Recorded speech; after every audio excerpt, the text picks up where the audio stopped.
ಇವಂದೇನೋ ನೆನೆ ಕೇಳಿದೆ ಅಲ್ವಾ? ಹಾಂ ಸರೋಜಿ ಮಗುನ್ನ ಲವ್ ಮಾಡ್ತಾವನೆ. ಏನೇ ಸರೋಜಿ, ಹಾಂ ಯಾವತ್ತು ಬಂದ್ಬಿಟ್ಟು ನಮ್ಮ ಅತ್ತೆ ಹತ್ರ ಬಂದ್ಬಿಟ್ಟು ನೀನು ಪದ್ದಿ ಎಲ್ಲ ಸೇರ್ಕೊಂಡು ಫಿಟ್ಟಿಂಗ್ ಇಕ್ಬಿಟ್ಟು ಹಾಂ ಇವತ್ತು ನನ್ನ ಮನೆ ಕೆಲಸ ಎಲ್ಲ ನಾನೇ ಮಾಡಂಗೆ ಮಾಡ್ಬಿಟ್ಟೆ ಅಲ್ವಾ? ನೋಡ್ತಾ ಇರು, ನಿನ್ನ ಮಗುಗೆ ನಾನು ಸಪೋರ್ಟ್ ಮಾಡಿಬಿಟ್ಟು ನೀನು ಅಷ್ಟೇ ಕೊರಗಿ ಸಾಯಬೇಕು ಹಂಗೆ ಮಾಡ್ತೀನಿ. ನಿನ್ನ ಮಗಳಿಗೆ ಪಾರಕ್ಕನ ಮಗನಿಗೆ ಲವ್ ವಿಷಯ ಗೊತ್ತಾಯ್ತಲ್ಲ, ನಾನು ಸಪೋರ್ಟ್ ಮಾಡ್ತೀನಿ. ನೀವಿಬ್ರು ಬಾಯ್ ಬಿಡ್ಕೋಬೇಕು. ಏನಪ್ಪ ಅಚ್ಯುತ್? ಹಾಕ ಹೇಳಿ. ಅಯ್ಯೋ ಹೊಲ್ದತ್ರ ಒಂದು ಕಟ್ಟಿಗೆದು ತಗೊಬರ್ಬೇಕಿತ್ತು, ಅಲ್ಲಿ ಒರೆಸೋರು ಯಾರು ಇರಲಿಲ್ಲ, ಅದಕ್ಕೆ ವಾಪಸ್ ಬಂದ್ಬಿಟ್ಟೆ. ಸ್ವಲ್ಪ ಒರೆಸ್ತೀನಪ್ಪ, ನನಗೆ ಒರೆಸಿದ್ರೆ ನನಗೂ ಅನುಕೂಲ ಆಗ್ತದೆ, ಎತ್ಕೊಂಡು ಬಂದ್ಬಿಡ್ಬೋದು. ಹಾಕ ಸರಿ ಬನ್ನಿ, ಪಕ್ಕದಾಗ ಅಲ್ವಾ ಇರೋದ್ವಲ್ಲ? ಹಾಂ ಈಗಲೇ ಬಂದೆ, ನಡಿಯಪ್ಪ. ಇವತ್ತೇ ಶುರು ಮಾಡ್ತೀನಿ. ಸರೋಜಿ ಪಾರಿ ಪದ್ದಿ ನೀವು ಮೂವರೂ ಕ್ಲೋಸಾಗಿರೋದಕ್ಕೆ ತಾನೇ ಇವತ್ತು ನನ್ನ ಬಾಳ್ ನಾಳು ಮಾಡಿದ್ದು ನೀವೆಲ್ಲ ಸೇರ್ಕೊಂಡು. ನೀವು 3 ಜನ ಫ್ರೆಂಡ್ಶಿಪ್ ಏನೇನಿಯಾ ಈ ಲವ್ವಿಂದ ಕಟ್ಟಾಗ್ತಿದೆ ಅಂತ ನನಗೆ ಚೆನ್ನಾಗೇ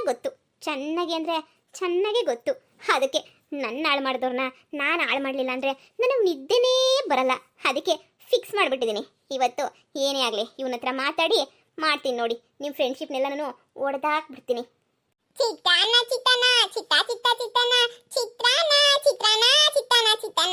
ಇವಳು ಪದ್ದಿ ಮಗಳು ತಾನೇ, ಇವಳಿಗೆ ಏನಾನ ಒಂದು ಮಾಡಬೇಕಲ್ಲ. ಇವ್ರ ಅಮ್ಮನ ಬಗ್ಗೆ ಏನೋ ಒಂಚೂರು ಕೆಟ್ಟದಾಗ ಹೇಳ್ಕೊಡ್ಬೇಕು. ಇರು ಮಾಡ್ತೀನಿ. ಅಮ್ಮು ಯಾರು? ಏನಂಟಿ? ಅಯ್ಯೋ ಎಷ್ಟು ಮುದ್ದಾಗಿದೆಯಮ್ಮ ನೀನಂತೂ, ನೀನು ನೋಡೋಕ್ಕೆ ಎಷ್ಟು ಖುಷಿ ಆಗ್ತೈತೆ. ಅಯ್ಯಯ್ಯ ನಿಮ್ಮ ಅಮ್ಮನೂ ಐತೆ, ನಿನ್ನಂತೂ ಯಾವಾಗೂ ಬೈತಾನೇ ಇರ್ತಾಳೆ. ಒಂದು ಚಾಕ್ಲೇಟ್ ಕೊಡ್ಸಲ್ಲ, ಒಂದು ಐಸ್ ಕ್ರೀಮ್ ಕೊಡ್ಸಲ್ಲ. ನಾನಿದ್ದೀನಿ, ನಾನು ಕೊಡಿಸ್ತೀನಿ ನಿಂಗೆ ಐಸ್ ಕ್ರೀಮು. ನಮ್ಮಮ್ಮ ನಾನೇನು ಯಾವಾಗೂ ಬೈಯಕ್ಕಿಲ್ಲ, ಯಾವಾಗೋ ಒಂದೊಂದ್ಕಿತ ಬೈತದೆ. ಆದರೂ ನಿಮ್ಮಮ್ಮ ತುಂಬ ಬ್ಯಾಡ್, ತುಂಬ ಬ್ಯಾಡ್. ಸರಿ ಇಲ್ಲ ನಿಮ್ಮಮ್ಮ. ನಾನಾಗಿದ್ರೆ ನಿನ್ನ ಎಷ್ಟು ಚೆನ್ನಾಗಿ ನೋಡ್ಕೊತಾ ಇದ್ದೆ ಗೊತ್ತಾ? ನಮ್ಮಮ್ಮ ಏನಾದರೂ ನಾನು ಹಿಂಗೆ ಬೈದ್ಬಿಟ್ಟಿದ್ರೆ ಹಂಗೆ ಅಲ್ಲೇ ಬೈದ್ಬಿಟ್ಟು 4 ಬಾರಿಸ್ಬಿಟ್ಟು ಬಂದ್ಬಿಡ್ತಾ ಇದ್ದೆ. ಆದರೆ ಪಾಪ ನೀನು ಬೈಯೋದೇ ಇಲ್ಲ, ಬಾರಿಸೋದೇ ಇಲ್ಲ. ಆಂಟಿ ಸ್ವಲ್ಪ ಕೆಳಗಡೆ ಕೂತ್ಕೊಳ್ಳಿ. ಯಾಕಮ್ಮ? ಕೂತ್ಕೊಳ್ಳಿ ಆಂಟಿ. ಹಾಂ ಈಗ ಹೇಳ್ಬಿಟ್ಟಿ. ಲೇ ನನ್ನೇ ಹೊಡಿತೀಯೇನೆ? ನೀವೇ ಅಲ್ವಾ ಆಂಟಿ ಹೇಳಿದ್ದು, ಏನಾದರೂ ಹಂಗೆಲ್ಲ ನಿಮ್ಮಮ್ಮ ಮಾಡ್ದಂಗೆ ಮಾಡಿದ್ರೆ ನಾನಂತೂ ಬಾರಿಸ್ತಿದ್ದೆ ಅಂತ ಹೇಳ್ಬಿಟ್ಟು, ಅದಕ್ಕೆ ನಾನು ನಿಮಗೆ ಬಾರಿಸಿದ್ದು. ನಮ್ಮಮ್ಮ ಹೇಳೋರಪ್ಪ, ನಮ್ಮಮ್ಮ ಬೇರೆಯವ್ರು ಹೇಳಿದ ಮಾತು ಕೇಳಬಾರ್ದು. ಹಂಗೆ ಟೀಚರ್ ಹೇಳ್ಕೊಟ್ಟವ್ರೆ, ಅಮ್ಮನ ಬಗ್ಗೆ ಕೆಟ್ಟದಾಗ ಯಾರಾದರೂ ಹೇಳಿದ್ರೆ ನೀವು ಸಹಿಸ್ಕೋಬಾರ್ದು ಅಂತ ಹೇಳ್ಬಿಟ್ಟು. ನಾನಂತೂ ಅಮ್ಮ ಹೇಳ್ದಂಗೆ ಟೀಚರ್ ಹೇಳ್ದಂಗೆನಪ್ಪ ಕೇಳೋದು. ನೀವು ಅಮ್ಮನೇ ಕೆಟ್ಟವಳು ಅಂತ ಹೇಳ್ತೀರಾ, ಅದಕ್ಕೆ ನಿಮ್ಗೆ ಹೊಡೆದಿದ್ದು. ನೀವೇ ತಾನೇ ಹೊಡಿತಿದ್ದೆ ಅಂತ ಹೇಳಿದ್ದು, ಅದಕ್ಕೆ ಹೊಡೆದಿದ್ದು.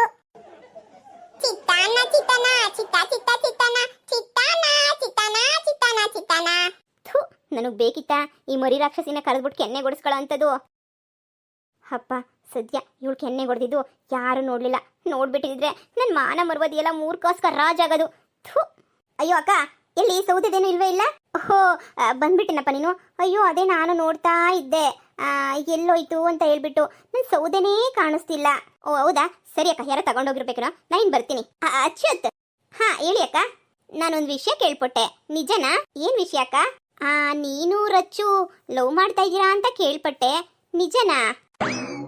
ಅಯ್ಯೋ ಇವ್ರಿಗೆಲ್ಲ ಗೊತ್ತಾಯ್ತಾ? ಹಿಂಗೆ ಮುಗೀತು ನನ್ನ ಕತೆ. ಸರೋಜಾ ಆಂಟಿಗೆ ಗೊತ್ತಾಯ್ತು ಅಂದರೆ ನಾನು ತಿಥಿ ಮಾಡ್ತದೆ. ನಮ್ಮ ಹುಡುಗಿಗೆ ಗೊತ್ತಾಗಿನ ಮುಂಚೆನೇ ನನ್ನ ಲವ್ ಸ್ಟೋರಿ ಎಂಡಾಗಿ ಹೋಗ್ಬಿಡ್ತದಲ್ಲಪ್ಪ. ಅಯ್ಯೋ ಅಚ್ಚು ನೀವೇನು ತಲೆ ಕೆಡಿಸ್ಕೊಂಬೇಡ, ಇಲ್ಲಿ ನೋಡಿಲಿ. ಅಯ್ಯೋ ನಾನು ಯಾರಿಗೂ ಹೇಳಲ್ಲ ಕಣೋ, ನಾನು ಯಾರು ಹೇಳ್ತೀನಿ ಹೇಳು? ಈ ವಯಸ್ಸಲ್ಲಿ ಇದೆಲ್ಲ ಮಾಮೂಲಿ. ತುಂಬ ಚೆನ್ನಾಗಿದ್ದಾಳೆ ಹುಡುಗಿನೂ, ನೀವಿಬ್ರು ಪೈರು ತುಂಬಾ ಚೆನ್ನಾಗಿದೆ. ಅದು ಅಯ್ಯೋ ಗೊತ್ತಾಗುತ್ತೆ. ಇಲ್ಲಿರೋರೆಲ್ಲ ಹಳ್ಳಿ ಗುಗುಗಳಲ್ವಾ, ಈ ಹಳ್ಳಿ ಗುಗುಗಳಿಗೆ ಈ ಪ್ರೀತಿ ಪ್ರೇಮ ಲವ್ ಇದ್ರ ಮೇಲೆಲ್ಲ ಏನು ಗೊತ್ತೇ ಇರಲ್ಲ. ಆದರೆ ನನಗಂತೂ ತುಂಬ ಚೆನ್ನಾಗಿ ಗೊತ್ತಪ್ಪ, ಈ ಪ್ರೀತಿ ಪ್ರೇಮ ಲವ್ ಎಲ್ಲನೂ ಎಷ್ಟು ಇಂಪಾರ್ಟೆಂಟು ಅಂತ ಹೇಳ್ಬಿಟ್ಟು. ಈ ಹಳ್ಳಿ ಜನಕ್ಕಂತೂ ಹೇಳಕ್ಕೆ ಆಗಲ್ಲ ಕಣೋ ಅಚ್ಚು. ನಿಂದು ರಚ್ಚು ಇಬ್ರದ್ದು ಪೇರ್ ತುಂಬಾ ಚೆನ್ನಾಗೈತೆ. ನಿಮ್ಗೆ ಏನು ಸಪೋರ್ಟ್ ಇದ್ರು ನಾನು ಮಾಡ್ತೀನಿ ಬಿಡು, ನೀನೇನು ತಲೆ ಕೆಡಿಸ್ಕೊಳ್ಳೋಕ್ಕೆ ಹೋಗ್ಬೇಡ. ಅಯ್ಯೋ ಅಕ್ಕ ನಿಜ ಹೇಳ್ತಾ ಇದ್ದೀರಾ, ನಾನೆಲ್ಲ ನಮ್ಮ ಅಮ್ಮಂಗೂ ಸರೋಜಾ ಆಂಟಿಗೂ ಹೇಳ್ಬಿಟ್ಟು ಸರಿಯಾಗಿ ಓಡಿಸ್ತೀರಾ ಅಂತ ಅನ್ಕೊಂಡಿದ್ದೆ. ಚೇ ನಾನಂತೂ ಅವ್ರ ಥರ ಅಲ್ಲಪ್ಪ, ನಾನಂತೂ ಒಂಥರ ಡಿಫ್ರೆಂಟು. ಆ ಥರ ಎಲ್ಲ ಅಲ್ಲ, ನೀವಿಬ್ರು ಲವ್ ಮಾಡಿದ್ರೆ ನನಗೆ ಖುಷಿ. ಆ್ಯಕ್ಚುಲಿ ನಾನು ಇಷ್ಟಪಟ್ಟೇನೆ ಮದುವೆ ಮಾಡ್ಕೊಂಡಿದ್ದು. ನಾನು ಲವ್ ಎಲ್ಲ ಮಾಡಿದ್ದೀನಿ, ಆದರೆ ಈ ಹಳ್ಳಿಯಲ್ಲಲ್ವಾ ಸ್ವಲ್ಪ ಹಂಗೂ ಹಿಂಗೂ ಮಾತಾಡ್ತಾರೆ ಜನ. ನೀವೇನು ತಲೆ ಕೆಡಿಸ್ಕೊಳಕ್ಕೆ ಹೋಗ್ಬೇಡಿ, ಸರಿನಾ? ನೀವಿಬ್ರು ಲವ್ ಮಾಡ್ಕೊಂಡು ಚೆನ್ನಾಗಿರಿ. ಏನಾರ ಸಹಾಯ ಬೇಕಾದ್ರೆ ನಾನು ಮಾಡ್ತೀನಿ. ನಿಮ್ಮ ಅಪ್ಪ ಅಮ್ಮಂಗೆ ಗೊತ್ತಾಗದಿದ್ದಂಗೆ ಮೇಂಟೈನ್ ಮಾಡಿ, ಇಲ್ಲ ಅಂದರೆ ಅರ್ಧಕ್ಕೆ ಲವ್ನ ಸ್ಟಾಪ್ ಮಾಡಿಸ್ಬಿಡ್ತಾರೆ. ಮತ್ತೆ ಎಲ್ಲಿ ನಿಮ್ಮ ಹುಡುಗಿ ಚೆನ್ನಾಗಿದ್ದಾಳ, ಮಾತಾಡ್ತಾಳಲ್ಲ, ಡೈಲಿ ಫೋನ್ ಮಾಡ್ತಾಳಾ? ಅಯ್ಯೋ ಅಕ್ಕ, ನಾನು ಇನ್ನೂ ನನ್ನ ಲವ್ ಸ್ಟೋರಿನ ನಾನು ಇನ್ನೂ ರಚ್ಚುಗೆ ಹೇಳೇ ಇಲ್ಲ. ನಿನ್ನ ಲವ್ವನ ಇನ್ನೂ ಹೇಳಿಲ್ವಾ? ಇಲ್ಲ ಹೇಳಿಲ್ಲ, ಹೇಳ್ಬೇಕು ಅಂತಲೇ ಶತಪ್ರಯತ್ನ ಮಾಡ್ತಾ ಇದ್ದೀನಿ, ಆದರೆ ಆಗ್ತಾನೆ ಇಲ್ಲ. ಏನು ಮಾಡೋಣ, ಏನಾದರೂ ಒಂದು ಅಡ್ಡಿ ಬಂದ್ಬಿಡ್ತೈತೆ, ಮಾಡೋಕ್ಕೆ ಹೋಗ್ಬೇಕು ಅನ್ನೋಷ್ಟೊತ್ತಿಗೆ ಏನಾದರೂ ಒಂದು ಅಡ್ಡಿ ಬಂದ್ಬಿಡ್ತೈತೆ. ಅದಕ್ಕೆ ಸುಮ್ಮನೆ ಆಗಿದ್ದೀನಿ. ನಾನು ಪದ್ದಕ್ಕನ ಮಗಳು ಅವಳಲ್ಲ ಅಮ್ಮು, ಅವಳಿಂದ ಲೆಟರ್ ಕಳಿಸಿದ್ದೆ. ಅದೇನೋ ಇನ್ನೂ ರೀಚ್ ಆಯ್ತೋ ಇಲ್ವೋ ಗೊತ್ತಿಲ್ಲ, ಅವಳಂತೂ ಹುಟ್ಟು ತರಲೆ. ಹಾಂ, ಅದಕ್ಕೆ ಕಾಯ್ತಾ ಇದ್ದೀನಿ ಏನು ಹೇಳ್ತಾಳೋ ನನ್ನ ರಚ್ಚು ಅಂತ. ನೀನೇನು ತಲೆ ಕೆಡಿಸ್ಕೊಳಕ್ಕೆ ಹೋಗ್ಬೇಡ, ನಾನು ಮಾತಾಡ್ತೀನಿ ಒಂದ್ಸಲ ಅವಳ ಹತ್ರ, ಸರಿನಾ? ಸರಿ, ತುಂಬ ಥ್ಯಾಂಕ್ಸ್ ಅಕ್ಕ, ನನ್ನ ಲವ್ಗೆ ಸಪೋರ್ಟ್ ಮಾಡ್ತಿರೋದಕ್ಕೆ ತುಂಬ ತುಂಬ ತುಂಬ ಥ್ಯಾಂಕ್ಸ್. ಪರವಾಗಿಲ್ಲ, ಅದಕ್ಕೆಲ್ಲ ಥ್ಯಾಂಕ್ಸ್ ಎಲ್ಲ ಯಾಕಪ್ಪ. ಆದರೆ ನಾನು ನಿನ್ನ ಹತ್ರ ಎಲ್ಲ ಚೆನ್ನಾಗಿದ್ದೀನಿ ಅಂತ ನಿಮ್ಮ ಅಮ್ಮಂಗೆ ಮಾತ್ರ ಹೇಳ್ಬೇಡ. ನಿಮ್ಮ ಅಮ್ಮಂಗೂ ನನ್ನನ್ನು ಕಂಡ್ರೆ ಮೊದಲೇ ಆಗಲ್ಲ. ನಿಮ್ಮ ಅಮ್ಮಂಗೆ ಅಷ್ಟೇ ಅಲ್ಲ, ಅವಳೆಲ್ಲ ಸರೋಜಿ, ಆ ಪೊದ್ದಿ, ಅವ್ರು ಯಾರಿಗೂ ನಾನಂದರೆ ಇಷ್ಟನೇ ಇಲ್ಲ. ನಾನು ಸಿಟಿಯಿಂದ ಬಂದಿದ್ದೀನಲ್ಲ, ಅದಕ್ಕೆ ನನ್ನ ಕಂಡ್ರೆ ಸ್ವಲ್ಪನೂ ಆಗಲ್ಲ. ಅದಕ್ಕೆ ನನ್ನ ವಿಚಾರ ಏನು ಹೇಳ್ಬೇಡ ಅಂದಿದ್ದು. ಏನಾದರೂ ಬೇಕಿದ್ರೆ ನನ್ನ ಸಹಾಯ ಕೇಳು, ನಮ್ಮ ಮನೆ ಹತ್ರ ಬಾ, ಯಾವಾಗ ಬೇಕಾದ್ರೂ ನಿಮ್ಗೆ ಸಹಾಯ ಮಾಡ್ತೀನಿ. ಸರಿ ಅಕ್ಕ, ತುಂಬ ತುಂಬ ತುಂಬ ಥ್ಯಾಂಕ್ಸ್.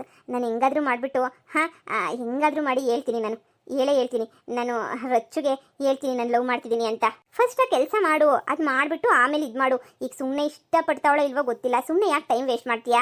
ಸರಿ ಅಕ್ಕ, ಆಯಿತು. ನೀವು ಇಷ್ಟೊಂದು ಧೈರ್ಯ ಹೇಳಿದಿರ ಅಂದರೆ ನಾಳಿಕೇನೆ ಮೀಟ್ ಮಾಡಿಬಿಟ್ಟು ನನ್ನ ಲವ್ ವಿಚಾರ ಎಲ್ಲನೂ ಹೇಳ್ಬಿಡ್ತೀನಿ. ಸರಿ ಅಕ್ಕ, ಆಯಿತು, ನಾನು ಹೊರಡ್ತೀನಿ. ಸರಿಯಪ್ಪ, ಹುಷಾರು. ನೋಡಿ, ಈಗ ಹಳ್ಳಿಗಳ ಕಡೆ ಈ ಥರ ಒಬ್ರು ಇದ್ದೇ ಇರ್ತಾರೆ. ಅಂದರೆ ಹಿಂಗೆಲ್ಲನೂ ಲವ್ ಸಪೋರ್ಟ್ ಮಾಡ್ಕೊಂಡು ನಾನು ಮಾಡ್ತೀನಿ ಅಂತ ಸಪೋರ್ಟ್ ಮಾಡೋದು, ಓಡೋಗಕ್ಕೆ ಸಹಾಯ ಮಾಡೋದು, ಈ ಥರ ಎಲ್ಲ ಇದ್ದೇ ಇರ್ತಾರೆ. ಒಂದು ನ್ಯಾಚುರಲಾಗಿ ಬರಲಿ ಹೆಂಗಿರ್ತೈತೆ, ಒಂದು ಚಿಕ್ಕ ಏಜಾಗೆ ಓದೋ ಟೈಮಾಗೆ ಹೆಂಗೆ ಮದುವೆ ಮಾಡ್ಕೊಂಡ್ಬಿಟ್ರೆ, ಅಂದರೆ ಲವ್ ಮಾಡಿಬಿಟ್ಟು ಆಮೇಲೆ ಲವ್ ಮಾಡ್ಕೊಂಡ್ರೆ ಮನೆಯವರಿಗೆಲ್ಲ ಏನು ಪ್ರಭಾವ ಬೀರ್ತೈತೆ, ಫ್ಯಾಮಿಲಿಗೆಲ್ಲನೂ ಎಲ್ಲ ಅಕ್ಕಪಕ್ಕದ ಮನೆಯವರೇ ಯಾವ ಥರ ಅವ್ರ ಮನಸ್ಥಿತಿ ಹೆಂಗೆ ಹೋಗ್ಬಿಡ್ತೈತೆ. ಹಂಗೇ ಚಿಕ್ಕ ಏಜಾಗೆ ಎಜುಕೇಷನ್ ಬಿಟ್ಬಿಟ್ಟು ಹಿಂಗೆ ಮದುವೆ ಮಾಡ್ಕೊಂಡ್ಮೇಲೆ ಯಾವ ಪರಿಸ್ಥಿತಿ ಬಂದಿರ್ತೈತೆ ಅದೆಲ್ಲನೂ ತೋರಿಸ್ಬೇಕು ಅಂತಲೇ ಈ ಹೊಸ ಕಥೆನ ಶುರು ಮಾಡಿರೋದು. ಖಂಡಿತ ನೀವೆಲ್ರಿಗೂ ಇಷ್ಟ ಆಗ್ತೈತೆ ಅಂತ ಅಂದ್ಕೊಂಡಿದ್ದೀನಿ. ಹೇಗಿದೆ ಕಮೆಂಟ್ ಮಾಡಿ. ಹಾಗೇನೇ ಪದ್ದು ಮಗಳು ನೀವು ತುಂಬಾ ಇಷ್ಟಪಡ್ತಾ ಇದ್ದೀರಾ, ತುಂಬಾ ಕ್ಯೂಟ್ ಅಂತ ಹೇಳ್ಬಿಟ್ಟು ತುಂಬ ಥ್ಯಾಂಕ್ಸ್. ಅದೇ ಕಥೆನ ಆಮೇಲೆ ಈ ಥರ ಎಲ್ಲ ಸ್ಟೋರಿ ಮಾಡ್ತಾವ್ರೆ ಓಡೋಗ್ಲಿ ಅಂತ ನಾನು ಹೇಳ್ತಾ ಇಲ್ಲ. ಆ ಥರ ಓಡೋಗಿ ಮದುವೆ ಮಾಡ್ಕೊಂಡ್ರೆ ಫ್ಯಾಮಿಲಿಗಳಿಗೆಲ್ಲ ಏನು ಎಫೆಕ್ಟ್ ಆಗ್ತೈತೆ, ಹಾಗೇನೇ ಮದುವೆ ಮಾಡ್ಕೊಂಡ್ಮೇಲೆ ಹುಡುಗಿ ಲವ್ ಮಾಡಿ ಮದುವೆ ಮಾಡ್ಕೊಂಡಿರ್ತಾರಲ್ಲ ಅವ್ರ ಕಷ್ಟ ಎಲ್ಲ ಹೆಂಗಿರ್ತೈತೆ ಅಂತ ಹೇಳ್ಬಿಟ್ಟು ತೋರ್ಸಕ್ಕೆ ಅಂತಲೇ ಇದು ಹೊಸ ಕಥೆನ ಶುರು ಮಾಡ್ತಾ ಇದ್ದೀನಿ. ನೀವೆಲ್ರಿಗೂ ಇಷ್ಟ ಆಗಿರ್ತೈತೆ ಅಂತ ಅಂದ್ಕೊಂಡಿದ್ದೀನಿ. ನ್ಯಾಚುರಲಾಗಿ ಬರ್ತೈತೆ. ಹಳ್ಳಿನಲ್ಲಿ ಹೆಂಗಿರ್ತೈತೆ, ಒಂದು ಹುಡುಗ ಪ್ರಪೋಸ್ ಮಾಡೋಕ್ಕೆಲ್ಲ ಎಷ್ಟು ಕಷ್ಟಪಡ್ತಾನೆ, ಏನು ಮಾಡ್ತಾನೆ, ಆ ಥರ ಎಲ್ಲನೂ ತೋರಿಸ್ಬೇಕು ಅಂತ ಅಂದ್ಕೊಂಡಿದ್ದೀನಿ. ಹಾಗೆಯೇ ಹೆಂಗಿರ್ತಾರೆ ಹಳ್ಳಿ ಕಡೆ, ಏನಾದರೂ ಈ ಥರ ಆದರೆ ಹೆಂಗಿರುತ್ತೆ ಅದೆಲ್ಲನೂ ನಿಮಗೆ ತೋರಿಸ್ತೀನಿ. ಇದೇ ಹೊಸ ಕತೆ. ನಾನು ಹೇಳಿದ್ದೆ ಹೊಸ ಕತೆ ಶುರು ಮಾಡ್ತೀನಿ ಅಂತ ತುಂಬ ದಿನದಿಂದ ಶುರು ಮಾಡಿದ್ದೀನಿ. ಡೈಲಿ ಎಪಿಸೋಡ್ಸ್ ಆಗ್ತಾ ಇರಲಿಲ್ಲ, ಈಗ ಇದನ್ನು ಡೈಲಿ ಎಪಿಸೋಡ್ಸ್ ಹಾಕಿ ಹಾಗೆಯೇ ಈಗ ಬರ್ತಾ ಇರೋ ಕತೆಗಳಿದಾವಲ್ಲ ಅವನು ಹಂಗೆ ಎಪಿಸೋಡ್ಸ್ ಹಾಕಿ ಅದನ್ನು ಕಂಪ್ಲೀಟ್ ಮಾಡ್ಕೊಂಡು ಬರ್ತೀನಿ. ಏನು ಅನ್ನಿಸ್ತಾ ಐತೆ ನಿಮಗೆ ಈ ಕತೆ ಅಂತ ದಯವಿಟ್ಟು ಕಮೆಂಟ್ ಮಾಡಿ ತಿಳಿಸಿ. ಅಯ್ಯೋ, ನೀನು ಯಾಕೆ ಬಂದೆ ಇಲ್ಲಿಗೆ? ನಿಮ್ಮ ಅಮ್ಮ ಕರಿತೈತೆ, ಹೋಗ್ಬೇಕಂತೆ. ಹೊಲ್ದತ್ರ ಹಸು ಎಲ್ಲ ನಾನು ಬಿಟ್ಟಿದ್ದೀರಲ್ಲ, ಹಿಡ್ಕೊಂಬರ್ರಿ ಹೋಗಿ ಅಂತ ಹೇಳ್ಬಿಟ್ಟು ಕಳಿಸ್ತು. ಅಣ್ಣ ಬಾಣ, ಹೋಗಿ ಹಸು ಎಲ್ಲ ಹಿಡ್ಕೊಂಡ್ಬಿಟ್ಟು ಬರೋಣ.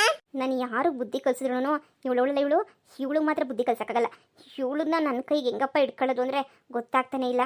ಬುದ್ಧಿ ಸರಿಯಾಗಿ ಬೆಳೆಸ್ಬಿಟ್ಟವಳು ಮಗಳನ್ನ, ಎಲ್ಲ ಉಲ್ಟಾ ಪಲ್ಟಾ. ಚೋಟಾ, ನೀನು ನಡಿ, ನೀನು ಸುಮ್ಮನೆ ನಡಿ, ನಾನು ಬರ್ತೀನಿ. ನಾನು ಎಲ್ಲೋ ಇದ್ದಿಂದ ಸುತ್ತಾ ಇರ್ತೀಯಲ್ಲ ನೀನು. ನಾನೇ ನಿನ್ನಿಂದ ಸುತ್ತಾ ಇಲ್ಲ, ನೀನು ನನ್ನಿಂದ ಸುತ್ತಾ ಇರೋದು. ನೀನೇನಾದ್ರು ಜಾಸ್ತಿ ನನ್ನ ಹೇಳಿದ್ರೆ ನಾನು ಹೇಳ್ತೀನಿ, ನನಗೆ ಕೊಡ್ಸು ಚಾಕ್ಲೇಟ್ ಅಂದ್ರೆ ಕೊಡ್ಸಕ್ಕಿಲ್ಲ ಈ ಅಣ್ಣಯ್ಯ, ಆದ್ರೆ ರೊಚ್ಚೋಕ್ ಮಾತ್ರ ಐಸ್ ಕ್ರೀಮ್ ಚಾಕ್ಲೇಟ್ ಎಲ್ಲ ತಂದು ಕೊಡ್ತೈತೆ ಅಂತ ಹೇಳ್ಬಿಟ್ಟು ನಾನು ಹೇಳ್ತೀನಿ ಅಷ್ಟೇನೆ. ಅಮ್ಮ ತಾಯಿ ಮಹಾಕಾಳಿ, ನಡಿಯವ, ನಡಿ ಬೇಗ ನಡಿ, ಹೊಸ ನೋಡ್ಕೊಂಡ್ಬಿಟ್ಟು ಬರೋಣ. ಸರಿ ಬಾ ಹೋಗೋಣ. ಕರಿಮಣಿ ಮಾಲೀಕ ನೀನಲ್ಲ, ಕರಿಮಣಿ ಮಾಲೀಕ ರಾವುಲ್ಲ. ಲೂಸು ಸರೋಜಿ, ಪಾರಿ ಪದ್ದಿ ಪಾಪ, ನಿಮ್ಮ 3 ಜನದ ಫ್ರೆಂಡ್ಶಿಪ್ಪು ಹೆಂಗೈತೆ ಅಂದರೆ ಊರಿನ ಜನ ಎಲ್ಲ ಹೊಗಳಿದ್ದೆ ನಿಮ್ಮ ಫ್ರೆಂಡ್ಶಿಪ್ನ. ಈಗ ಅದನ್ನೇ ಕಿತ್ತಾಕಕ್ಕೆ ನಾನು ಹೊರಟಿದ್ದೀನಿ. ಕಾಯ್ತಾ ಇರ್ರಿ ಇನ್ನೊಂದು ಸ್ವಲ್ಪ ದಿನ. ಆದರೆ ಈ ಪದ್ದಿ ಮಗಳಿಗೊಂದು ಗ್ರಾಚಾರ ಬಿಡಿಸ್ಬೇಕು. ಏನು ಮಾಡಿದ್ರು ಇವಳನ್ನ ಸರಿಯಾಗಿ ಬೆಳೆಸಿರೋದು ಕಾಯ್ತಾನೆ ಇಲ್ಲ. ಆದರೂ ಏನಾರ ಒಂದು ಮಾಡ್ತೀನಿ. ನನಗೆ ಫಿಟ್ಟಿಂಗ್ ಇಕ್ಕಿ ನನಗೂ ನಮ್ಮ ಅತ್ತೆಗೆ ತಗಲಾಕಿ ಇವತ್ತು ನಮ್ಮ ಅತ್ತೆ ನನಗೆ ಬೆಲೆ ಕೊಡ್ದಿದ್ದಂಗೆ ಮಾಡೋಳೆ ಅಂದರೆ ಅದಕ್ಕೆಲ್ಲ ಕಾರಣ 3 ಜನನೇ. ಆ 3 ಜನಕ್ಕೂ ಸರಿಯಾಗಿ ಬುದ್ಧಿ ಕಲಿಸಿದ್ರೆ, ಒಬ್ರಿಗೊಬ್ರು ಮಾತಾಡಿದಂಗೆ ದೂರ ಆಗೋಗ್ಬಿಟ್ರೆ ನಾನು ಖುಷಿಯಾಗಿರ್ಬೋದು. ಅವ್ರು 3 ಜನನು ಜೊತೆಗಿದ್ರೆ ತಾನೇ ನನಗೆ ಕಾಟ ಕೊಡೋದು. ಎಲ್ಲ ದೂರ ಇದ್ದರೆ ನನಗೆ ಯಾರು ಕಾಟ ಕೊಡ್ತಾರೆ? ಒಳ್ಳೆ ಐಡಿಯಾ ಮಾಡಿದ್ಯಾ ನೀನಂತೂ, ಒಳ್ಳೆ ಐಡಿಯಾ ಮಾಡಿದ್ಯಾ.